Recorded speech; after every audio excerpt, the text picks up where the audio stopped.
Hello students, once again welcome to my channel BEd classes by Sunita Chouk से। इसके पहले हमने फर्स्ट सेमेस्टर का पूरा सिलेबस देखा, अध्ययन भी किया, स्टडी भी की। उसके बाद एग्ज़ाम के पेपर भी डाले और आईएमपी क्वेश्चन भी मैंने आपको प्रोवाइड करे। अब हम देखने जा रहे हैं सेकंड सेमेस्टर का सिलेबस, उसके स्टडी प्रारंभ कर रहे हैं, जिसमें आपको बराबर 1 बाय 1 वीडियोस मिलेंगे, जिसमें सिलेबस होगा, इकाई वार अध्ययन होगा और आईएमपी क्वेश्चन भी मिलेंगे। तो आइए देखते हैं बीएड सेकंड सेमेस्टर में हम देख रहे हैं सिलेबस अधिगम और शिक्षण, जिसे लर्निंग और टीचिंग के नाम से हम जानते हैं, जिसके इकाई 1 हमारे लिए है, हमारे सामने है। नंबर 1, अधिगम के सैद्धांतिक परिप्रेक्ष्य। नंबर 1, अधिगम के बारे में स्पष्ट ज्ञान एवं विश्वास, भ्रांतियों का स्पष्टीकरण। इस पर प्रश्न जरूर पूछा जाता है कि विश्वास और भ्रांतियाँ क्या है। मैं क्वेश्चन प्रोवाइड करूँगी, आंसर भी दूंगी आपको, देखेंगे हम। सेकंड सिलेबस में देख रहे हैं सेकंड टॉपिक, मानव अधिगम के परिप्रेक्ष्य, व्यवहारवादी परिप्रेक्ष्य, बिहेवियरल दृष्टिकोण की बात कर रहे हैं।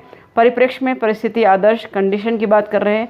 संज्ञानवादी कॉग्निटिव, सूचना प्रक्रिया इंफॉर्मेशन प्रोसेस दृष्टिकोण मानववादी ह्यूमनिस्टिक दृष्टिकोण की बात कर रहे हैं। सामाजिक निर्माणक स्किनर, प्याजे, रोजर, वाइगोत्स्की के विचारों से चयनित। तो इस यूनिट में जो सबसे मोस्ट इंपॉर्टेंट है, आपको स्किनर की थ्योरी पढ़ना है, प्याजे की थ्योरी पढ़ना है, रोजर की थ्योरी पढ़ना है, वाइगोत्स्की की थ्योरी पढ़ना है। नंबर 3 पर कंटेंट है इकाई 1 में प्रत्येक परिप्रेक्ष्य के संप्रत्यय एवं सिद्धांत और विभिन्न अधिगम परिस्थितियों में इनकी उपयोगिता पर बात करना है। तो देखते हैं सेकेंड यूनिट।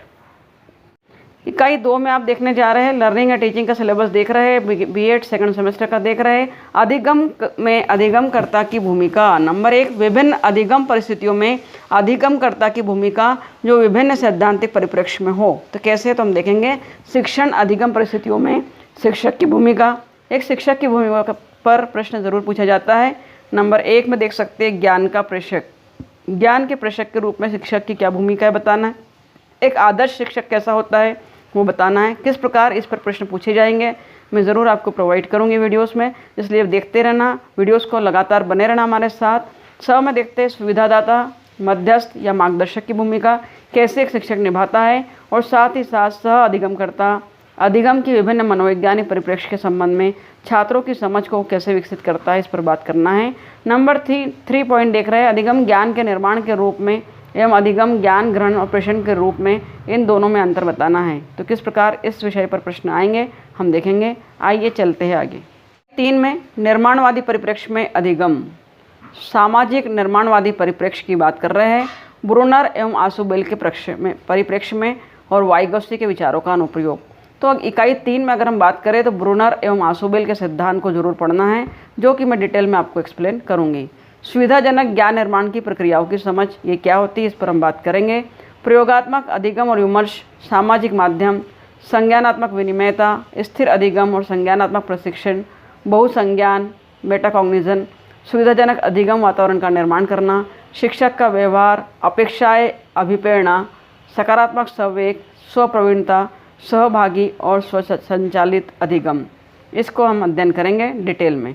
तो आइए बढ़ते हैं आगे। Last learning and teaching BEd semester की इकाई है 4th इकाई, जिसमें देख रहे हैं नंबर 1, मनोवैज्ञानिक गुणों में विभिन्नताओं के आयाम, संज्ञानात्मक योग्यताएं, कॉग्निटिव एबिलिटीज़ की यहाँ बात की जा रही है। रुचि, आपकी हॉबी, अभियोग्यता, एबिलिटी, सृजनात्मक व्यक्तित्व मूल्य क्या होता है, इसको हम समझेंगे। इस पर किस प्रकार प्रश्न आते हैं एग्जाम में हम देखेंगे। सिलेबस में सेकंड नंबर देख रहे हैं 4th यूनिट में गार्डनर के बहुबुद्धि सिद्धांत की दृष्टि। स्टूडेंट्स, गार्डनर का सिद्धांत बहुत ही इम्पॉर्टेंट है लर्निंग एंड टीचिंग में, इसको ज़रूर पढ़कर जाइएगा।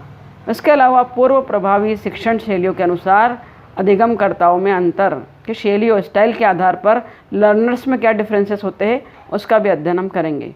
आइए देखते हैं आगे 4th इकाई। 4th इकाई में ये देख रहे हैं सामाजिक सांस्कृतिक संदर्भों के आधार पर अधिगमकर्ताओं में अंतर।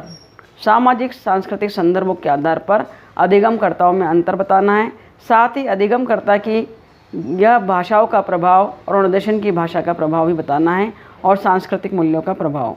और लास्ट है 5वें नंबर पर संज्ञानात्मक योग्यताओं के विस्तार पर आधारित विभिन्नताओं की समझ, अधिगम कठिनाइयाँ, लर्निंग डिसेबिलिटी क्या होती है, धीमी गति से सीखना, स्लो लर्नर चिल्ड्रन की बात करेंगे।